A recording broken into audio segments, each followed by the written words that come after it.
Hey everybody, welcome back to a surprise Relatively Damaged live with Kyle. Now, you guys don't know Kyle, but I do. And he's pretty freaking amazing. He wrote Decide Your Destiny, which is a book designed to extract more humanity in your heart and soul and disrupt the current order of things negatively impacting your life so that you can break through your limitations to a new paradigm that brings forth your greatness. I've known Kyle for, I want to say, a little over a year now. He's an amazing soul, and yeah, he's just got a great big heart. So welcome, Kyle. I'm so glad you're here. And guess what? He's going to introduce me.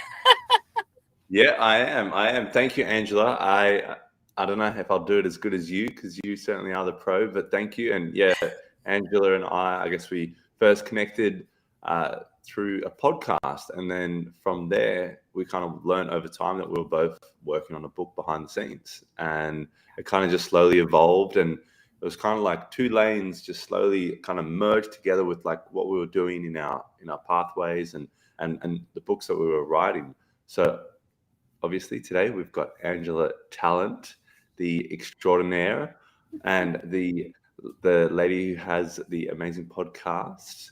And she's also written a book which I've thoroughly enjoyed, because I don't generally read lots of poems, but like every single poem struck a different chord in me.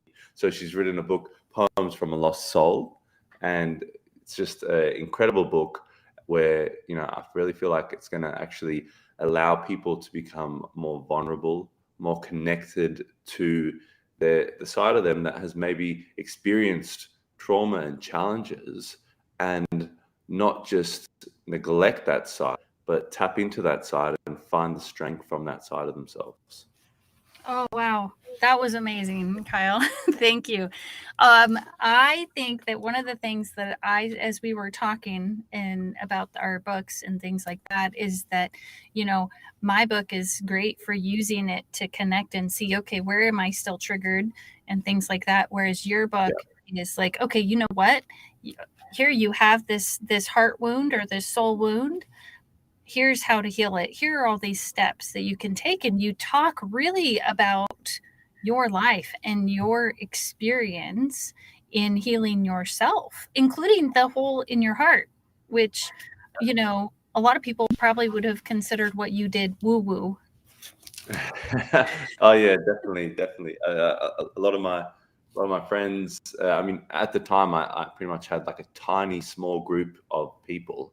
And I guess that's probably like a first bit of advice, is get you some good people. If you're going to do anything remarkable in your life, get you some good people around you that are bought in, supportive, and on the same mission, focus on the same mission with you.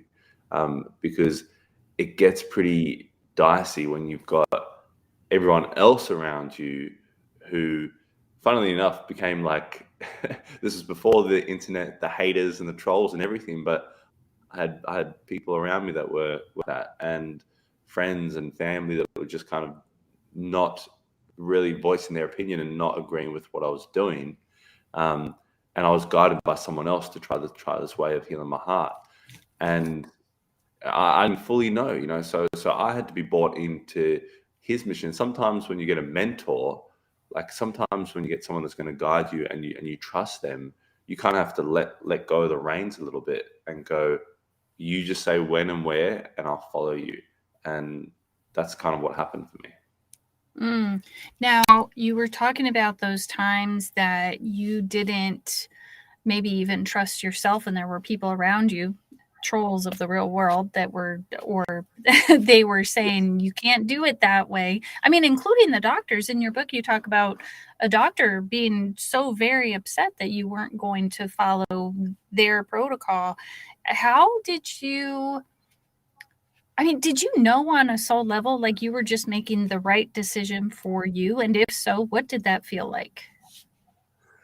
Yeah, so for me, it was a big shock because I think maybe I did grow up a little bit gullible, and I mean, I guess what kid doesn't grow up gullible if you're not homeschooled, if you go to school, because I think you're in this kind of dream world that's like kind of reality but not really reality, and so for me, you got the school politics, all those sort of things. But I always grew up thinking, every fireman's a good fireman, every policeman's a good policeman, every doctor's a good doctor, and like anyone in those sort of service-based roles in our society, only have one thing in sight, which is serving the person, or they can only have one thing in sight if they're going to be in those roles.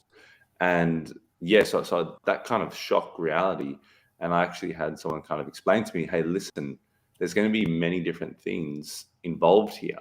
There's going to be an ego, there's going to be different sort of incentives, there's going to be different sort of emotions and motivations. And if you're coming in and you're going against the grain, then you're disrupting the system, you're disrupting the norm. And so, along with that is going to come a lot of hate, and is going to come a lot of, like it's going to come a lot of disconnection. And I think that's what I felt. I felt disconnection from the human because of the decision I was making. So from yourself or from the other humans? From the other humans. I mean, I couldn't connect. As soon as they knew that I was doing something different, something that was not guided by them, then it was kind of like they had no connection to me. Right. So it was very harsh. Mm-hmm. So that how does one, because we're talking about deciding destinies and connecting to that struggle, knowing you have to get through that struggle and looking for safe people. Was it easy for you? And I know you with your background with your mom and things like that, but outside of that, was it easy for you to say, okay, this person is safe and this person is safe and this person is safe, and those are the people I'm going to trust right now? Yeah, because the person that really helped guide me was Ward, my stepfather, and he always showed up for me in my life. He he was the person who pushed to bring me to Australia. He brought me into an Australian family that welcomed me in with open hearts and open arms, and assimilated me into that. And he really stuck it out in a relationship that was very toxic and violent and abusive, and very challenging. And I think very early on, probably wanted no part in it, but stuck it out for me. So he just showed up time and time again for me. He really was like as a stepfather, and I don't want to take anything away from my biological father. I don't take anything away from my grandfather, because at the end of the day, my grandparents and my grandfather ended up becoming like my real parents, because they were there for the longest amount of time and mentored me the most. But my stepfather definitely came with a lot of, he really cherished me. And so I had that kind of loving connection with him from a young age. And I think in my younger years, I had certain people around me with the loving connection. And then I had this one person that was a bit toxic. And then so I could kind of connect easily to people.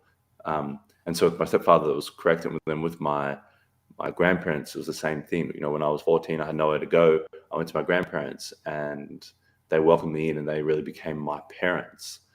So that sort of small caucus of people, I really did buy into it. It was such a strong bond of love, of like I could feel it. I mean, talking about it right now, I can see their face. I can really feel the loyalty, And so with that, it was like, okay, nothing's going to penetrate this force field that we have.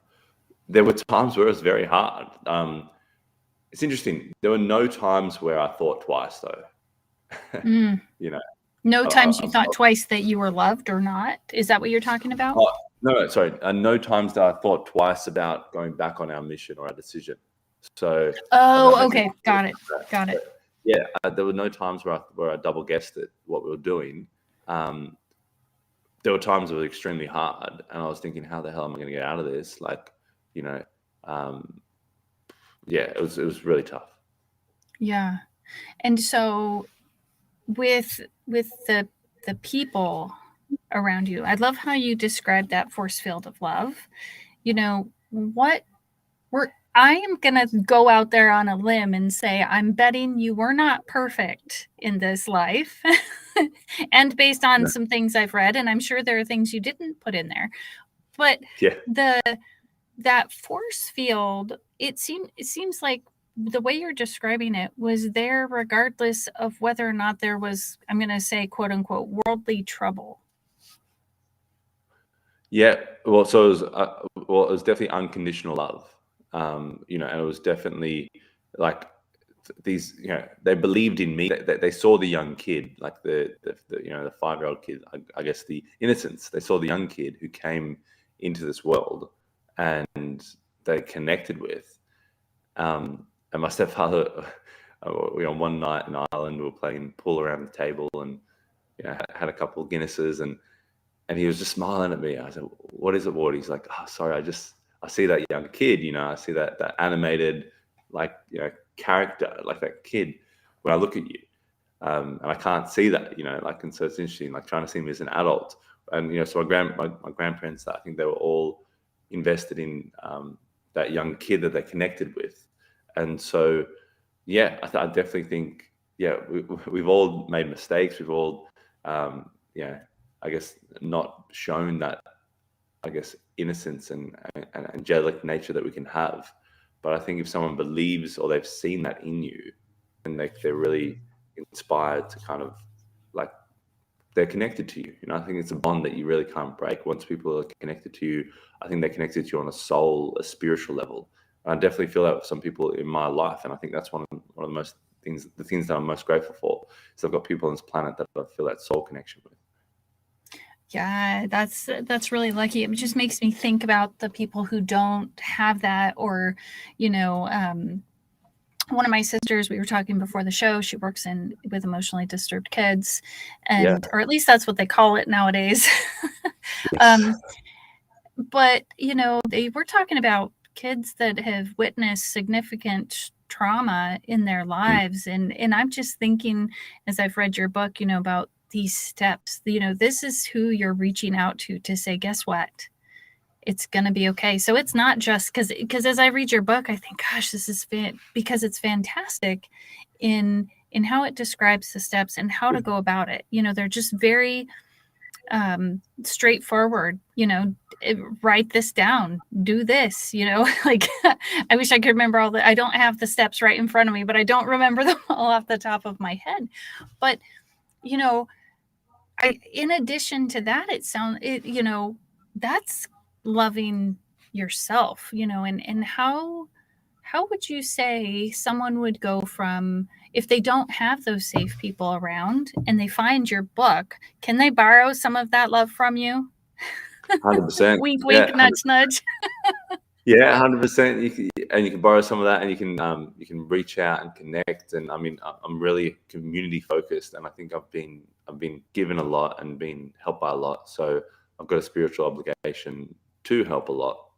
And so, yeah, like, you can reach out and connect. And I think the more that you spend time in that space, the more that you slowly start drawing people in and magnetizing people to that energy frequency that you're choosing to experience life with. And so I think that's really what really happens. You kind of change from, and for me, that was a similar thing. It changed from, okay, the victimhood, who am I? Who do I think I am? The, like, belittling, in Australia we call it tall puppy syndrome, all these different sort of things, to kind of, like, well, loving myself. Well, loving myself would be actually spending time to work on myself. And if I love other people and I care for other people, then it's my obligation to spend time sitting. And I think that's what really happened during the writing of the book. The storm of 2020 and all that happened. I just kind of zoned in and focused on, all right, the world outside's going wild. which was funny because the world on the TV box was going wild, you know, at the start of 2020. And then I remember for like 2 or 3 days straight, like watching reports and things and going, oh my God, what's this thing? What is this plague that's going to end us all? You know, what's this crazy thing? And then I looked out my window and I saw more people than ever outside walking their dogs, talking to people, interacting. And I was like, oh my God, there's this world. And then there's this world. And, you know, they're two totally separate things, because when we get those reports and those uploads and those drama, you know, the clickbait things, it's this box, you know. And so, but the whole damn world's out there, and that can bring us so much peace, so much happiness. Just looking at the beautiful nature now, like, it can bring you presence. It can just bring you can talk about love and loving people. It can feed you love. So for me, I was focused on that world for I think 48 hours straight. And I don't usually watch news or media or anything like that. You know, I stay up to date with things, but I don't consume hours of it. And I all of a sudden I just like started feeling this anxiety and this depression and all those sorts of things. And it was just, and then I went outside and looked at the world. And I went, you know what? Like, it's time to conquer myself. Like, there's a lot that I've got to work on. There's a lot that I need to get better at.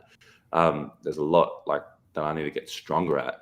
I think that spiritual strength was really a curiosity for me. Like, how strong can I get me? Because then if I can get strong, then I can help serve other people. And I think Jordan Peterson said this in a great way. I can't remember. It was something like, be the strongest man at your father's funeral. Like that, like in terms of an aim, like that's an aim you want to have.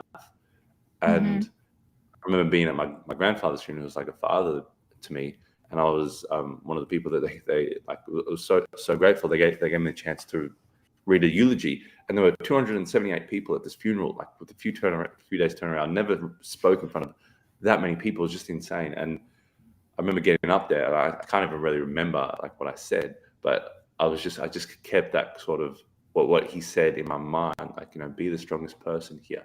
Doesn't mean that I don't feel, it doesn't mean that I don't connect or have emotions, but I want to be here for these people that have been here for me my whole life. And, you know, how can they kind of lean on me for this short period of time? Yeah, I think in some ways the person that is okay with all of the feelings, whether they like them or not, or whether they find them helpful, or you know, the whole spectrum of feelings, that actually lends to that strength, that they can look at the sadness, they can sit with it, they can look at the anger and try to understand it. You know, there's so much there, and I think that that's what you're really talking about. And I think it's great that you brought up 2020, because I have a story too. Yes. I wanted to ask you. Oh, sorry, yeah. no, you go. Oh, okay. So it was 2019 when I literally fell on my face. I don't know if I told you this story before, but so I had a caregiving company come in, and as you know, my hands don't work right, and I'm very limited in my capacity to do. And they came in and they were telling me that my caregivers couldn't help me be a parent. Basically, what I was asking them to do is help me to cook in the kitchen and to drive, because I can't drive and I couldn't cook. I could do some stirring. I could do, you know, some other stuff. And I had caregivers for years and years and years. And the companies were totally fine with all of that until this one company, all of a sudden a caregiver came in and they're like, no, we're not going to do this. And in the United States, the Medicare guidelines say like 5 things: make my bed, help me shower, help me eat. You know, like I can't remember all of them, but it's not very much. And so this particular company, instead of seeing me as a human, basically saw me as a person with a disability, as I would compare myself to an animal, as how I felt at that point. Like, okay, so I'm just a dog to be taken care of. That's not true. And I knew that, and I was so angry. And then within a month or so of that, this is the end of 2019, I literally, like, my pain got so intense one morning. I had gotten up and I literally fell on my face. Like, I passed out, and I had never passed out. It's a vasovagal pass out thing. So basically my nerves were like, okay, there's too much happening. You're done. Shut down, reset.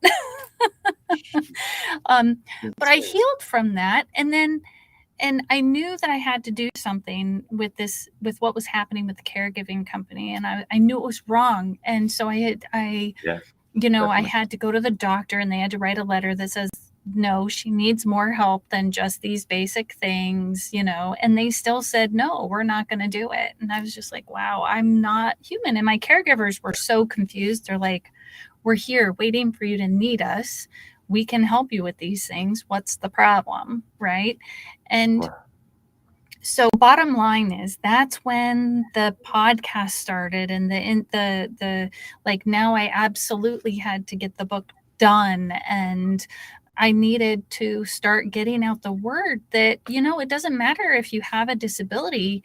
You have a capacity to love, you have a capacity to be of value in this world, even if it's simply loving your children, loving someone else's children, having insight. I mean, I can't tell you how many people with disabilities have, like, because of, they have to be creative in their own world all the time, that they have a different perspective.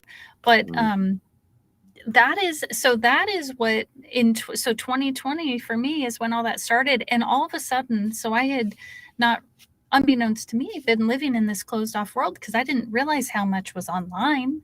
I didn't realize, use social media to connect with people. And all of a sudden, and I joke that I'm sitting in this small little 9x9 square box right now talking to you guys, but when I come in here, my world totally opens up, and now I'm connecting, and I feel like I have a purpose. Like, there's something special. Yeah, it's something. I'm grateful for 2020. So that's the positive side of technology. That's the positive side of the tools that we have. Because anyone can find their place of belonging and their sense of purpose, like, by catering that to them. Like, you don't have to, I guess, go and fly around the world. And obviously 2020, no one can do that. So how else do we start connecting? So every time there's a challenge and there's problems, a lot of people go straight to the mental crises, but there's always opportunity. There's always opportunity and possibility, and that's a fresh way. And I love what you spoke about in terms of, I think, I look at disability, and I was at a diversity and inclusivity summit yesterday, shooting it, covering it, and I think it's just a refocus to a different ability. You've got an incredible ability, and this one gentleman yesterday was talking about how he fell from this. He had this accident, and he said his whole idea around disability, he had to learn so much, and then what that made him realize was, well, I have to question everything as what I've been brought up in my life. Now I need to see what else I didn't know. What else I thought I knew, but I didn't know. And it was just like that thing of, like, we need to actually realize that we need to question ourselves and be open to learning. And I was like, this guy has an ability that lots of people I meet every day don't have, because they go, okay, I've learned this much. This is where my beliefs are going to stay. And a lot of people become like, they have belief addictions. Belief becomes another drug that they enjoy. And so this is where I'm going to stay. This is what I'm going to do. I'm not going to shift. I'm not going to change. I'm not going to try and learn something or see it in someone else's viewpoint. Nope, this is where I'm going to stay. I'm like, this guy's got a superhero ability, because he can actually bust through that. And you as well. I think you're guided so much by your heart. Everything you do. Every time I chat to you, you help me with some tech things. You sent me that photo of that video. Like, everything I can see is guided by your heart and service, and that should never be diminished. I wanted to ask you, in your poems, you spoke a lot about love, and I think that's one of the things that I really like in your book. You shared a lot about love, and I really it sparked a lot. Like, it really connected, and the way that you articulated love in quite a diverse way. You can answer this or not, but you let me know. But was that, were you talking about multiple different loves, multiple different, like like I'm not saying multiple different people, but I'm saying like with different relationships, like whether it's familial and then you know, like younger and like, you know, like Yes. people that you're in. So yeah. Yes, yes. Yeah, I know one of the poems was about my grandfather. I know I questioned, there's unrequited love. There's the sisters, sisterly love. There's a lot of it was desperate looking for what is love. I don't know if you really picked up on that, but Yeah, I yeah, I you're questioning. couldn't. Yeah, I could not, and I felt lost because I didn't understand. I didn't know. Like, it seemed like so many people in this world knew exactly what it was to love or what it felt like, and I was just so confused. I had I didn't understand it.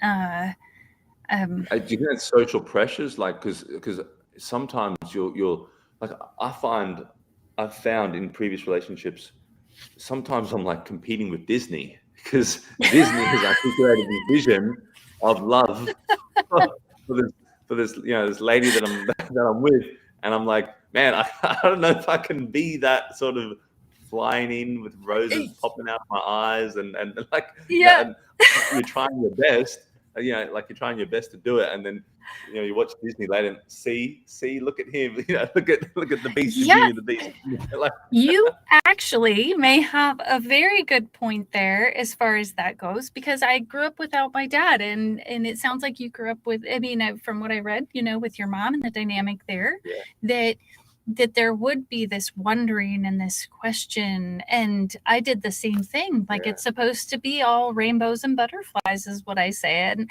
it never was. And so that's why I think it was so confusing to me, that how could you, what is love? And and I blamed myself a lot of times. I took responsibility in a lot of the poems. You'll see me trying to take responsibility for someone else's yeah, behavior.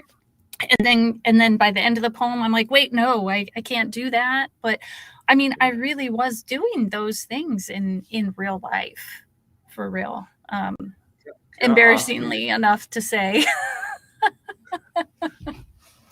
Can I mean, I really did find it fantastic. Like, and I want to ask you, was it easy? Like, what was the kind of the process of converting those emotions, those experiences, those stories? Because you could have easily written paragraphs and pages and like passages into a poem. Like, how did you go about that? Like, what was the process? Because I've read I've read poems. I love poems, but I just haven't written them. So Yeah, that's a fantastic question.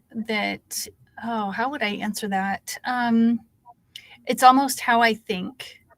I jump from this line to this line. It's how I would say, it's how I process those emotions, yes, in that this thought comes, and then this thought comes that may not connect, um, and then this other thought shows up, and maybe all of them are possible, you know um, but it seemed, maybe it was easier to write in poetry because it was also kind of my code. So no one really knew exactly what I was talking about, yeah, yeah, because it was my secret code and only I could know what it really meant to me. But and then yes, the introduction to the book, or the letter to you in the beginning of the book, there's this knowledge that came by, because I mean, these poems are written over a long period of time, that when you read it and what you get from it, because there's this kind of code to it, it literally becomes yours, whatever it triggers inside of you. And now that poem is also part of you. So that's what I think is really beautiful. We don't think about it as much in nonfiction and fiction, but poetry, I think it's a little more obvious. yeah. Well, I think that's the focus. I mean, and probably where our paths joined with the book and what we're doing, and probably where we connected, was that it wasn't so much about just or focusing solely on our story. We you know, we're all focusing on woe is me, or the challenges, or just our purely our beliefs. And it was really focusing on how can this help another soul. You know, I've been helped. I've had things help me. How can we create a tool belt, pretty much, that can help people in their lives? And I think that's really what I got from it. You know, like, it was, because some read things and it's very me focused, and you've got to have a bit of me, you got to have a bit of the story, you got to have a bit of the investment. If you don't have any me, then it's like, well, why do I then listen? You know, like, because now I don't even know who you are. And so with what I read out of your book, and what I was intending with my book, was to be, okay, you focused. You know, how do you change? Like, this is what I've done to help me. Here it is to help you as well. You know, like, take it or leave it. Here it is to see if it's going to help you. Yeah, I think it's a gift to the world. I think that when you're called to do something like that, it becomes a gift to every single person. Yes, they're going to buy it or they're going to whatever, but ultimately, like, it's a soulful gift. And who am I, you know, depending on what your beliefs may be, or whatever, anyone watching, you know, who am I to take away or to hoard over here in my world, this poetry Like that was very clearly given to me by the universe or God, you know, and that would just be selfish, and it would not be living up to, I think, what God would, or the universe, is just abundant in love and in giving. And there is a reason that it was given to me. You know, I think just like your journey is that the gift that you're giving the world, to teach them how to live from their heart and soul, and to give them tools to help them get there. I think that's priceless, you know? And I think it's that gratitude energy. I think, like, we realize we've been gifted, like, you know, and what's the one thing that we can really take control of is, like, what we decide to give, you know, what we decide to give out, and kind of facilitate what we've been given to the world. I think we can definitely, I'd love to chat more, like, on like, about your faith and spirituality and that kind of connection.